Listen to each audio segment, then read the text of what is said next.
Assalamualaikum warahmatullahi wabarakatuh.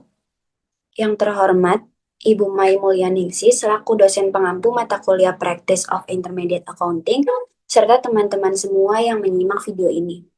Di kesempatan ini, izinkan saya selaku moderator untuk memandu presentasi kali ini. Hari ini, kami dari kelompok 5 akan memaparkan materi tentang analisis teknikal PT Adikarya Persero Tbk. Sebelumnya, perkenalkan, nama saya Ratustia Salimna dengan nomor NPM 0221231163. Saya Gevira Novitandriani dengan NPM 0221230023. Saya Filda Aulia Subayu dengan NPM 0221230060. Saya Muhammad Novel Zikri dengan NPM 0221230070. Perkenalkan, nama saya Rizky Nurjaman dengan NPM 0221231116. Saya Hafiz Agil Zubir dengan NPM 022123. Untuk materi pertama akan dibacakan oleh saya sendiri. Yang pertama ada profil singkat perusahaan. PT Adikarya Persero Tbk adalah badan usaha milik negara atau BUMN Indonesia yang bergerak di bidang konstruksi, properti, investasi infrastruktur, dan pengembangan kawasan. Perusahaan ini didirikan pada 11 Maret 1960 dengan nama awal PN Adikarya yang merupakan hasil nasionalisasi dari perusahaan Belanda, yaitu Society Shell and de Bruin, Liers and de Vries NV. Pada 1 Juni 1974, statusnya berubah menjadi perseroan terbatas. Dan pada 2004, Adikarya menjadi perusahaan konstruksi pertama yang terdaftar di Bursa Efek Indonesia. Selanjutnya akan dibacakan oleh Gevira. Baik, selanjutnya yaitu tujuan analisis teknikal. Yang pertama, menentukan waktu transaksi yang optimal, mengidentifikasi momen terbaik untuk membeli atau menjual saham ADI berdasarkan pola harga historis. Lalu yang kedua, mengukur sentimen pasar, menilai apakah pasar bersikap optimis atau pesimis terhadap saham ADI. Lalu yang ketiga, mengidentifikasi tren harga saham, menentukan arah pergerakan harga, entah itu naik, turun, atau mendatar, dan kekuatan tren tersebut. Lalu yang keempat, mengelola risiko investasi, membantu menetapkan level stop loss dan take profit untuk meminimalkan kerugian dan memaksimalkan keuntungan. Lalu yang terakhir, mendukung keputusan jangka pendek, cocok untuk investor atau trader yang berfokus pada strategi jangka pendek hingga menengah. Baik, saya kembalikan kepada moderator. Baik, selanjutnya akan dibacakan oleh Filda. Selanjutnya yaitu pergerakan harga saham atau grafik harga historis.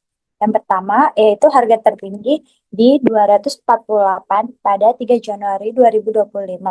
Yang kedua ada harga terendah di 167 pada 28 Februari 2025. Yang ketiga ada harga penutupan per 14 Maret 2025 di 175.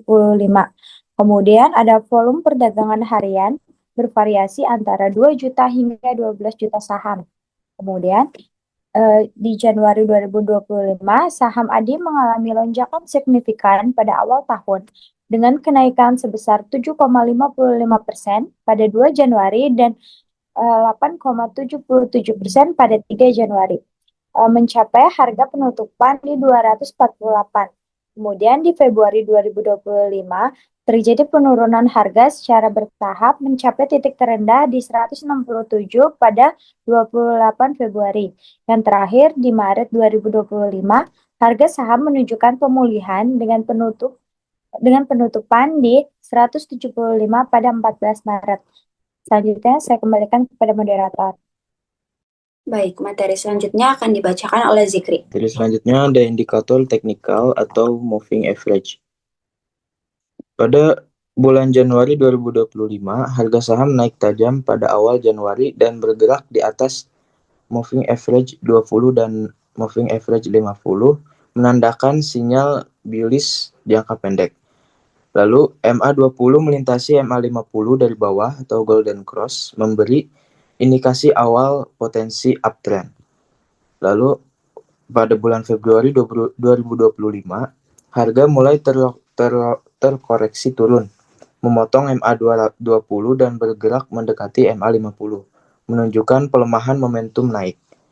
Lalu MA20 mulai melandai dan mengarah turun, sinyal melemahnya tren naik. Kemudian pada bulan Maret 2025, harga sempat menembus ke bawah MA50 mendekati MA 200 menandakan tekanan jual meningkat. Nah, jika harga menembus MA 200 dan bertahan di bawahnya, maka bisa menjadi sinyal konfirmasi tren turun atau bearish. Selanjutnya saya kembalikan ke moderator. Baik, materi selanjutnya akan dibacakan oleh Rizky. Untuk materi selanjutnya ada volume perdagangan. Di sini ada di bulan Januari 2025, volume perdagangan mengalami lonjakan signifikan pada awal Januari, terutama pada tanggal 2 dan 3 Januari. Yang selanjutnya ada kenaikan volume ini bertepatan dengan breakout harga dari level resing yang menunjukkan minat beli yang kuat dari pelaku pasar. Terus ada volume harian sempat menembus lebih dari 12 juta saham, jauh di atas rata-rata normal bulanan, sekitar 6-8 juta. Untuk selanjutnya ada di bulan Februari 2025, volume mulai menurun secara bertahap mengikuti pergerakan harga yang memasuki fase konsolidasi dan koreksi. Terus ada tidak ada lanjutan volume berarti menandakan minat beli melemah dan sebagai pelaku pasar cenderung wait and see. Terus yang terakhir ada di bulan Maret 2025, volume kembali meningkat tajam saat harga menembus support kuat di akhir Februari awal Maret.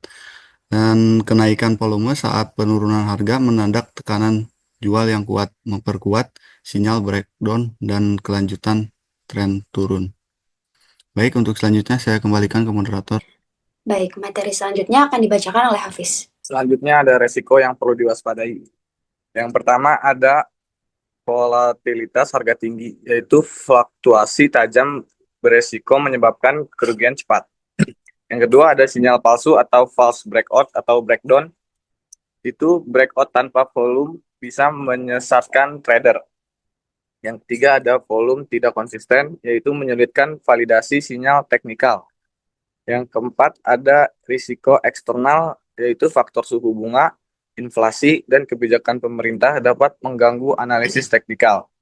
Yang kelima ada ketergantungan proyek pemerintah, yaitu penundaan proyek strategis berpotensi menurunkan harga saham. Yang terakhir, yang keenam ada risiko likuiditas, yaitu aktivitas jual beli bisa terganggu saat pasar sepi. Selanjutnya saya balikan ke moderator. Baik, sampailah pada kesimpulan presentasi kali ini.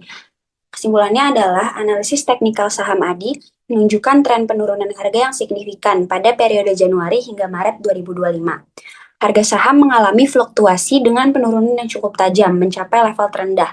Meskipun demikian, terdapat potensi pembalikan arah jika harga mampu menembus level resistance terdekat dan didukung oleh volume perdagangan yang meningkat. Investor disarankan untuk berhati-hati dan mempertimbangkan analisis fundamental serta sentimen pasar sebelum mengambil keputusan investasi.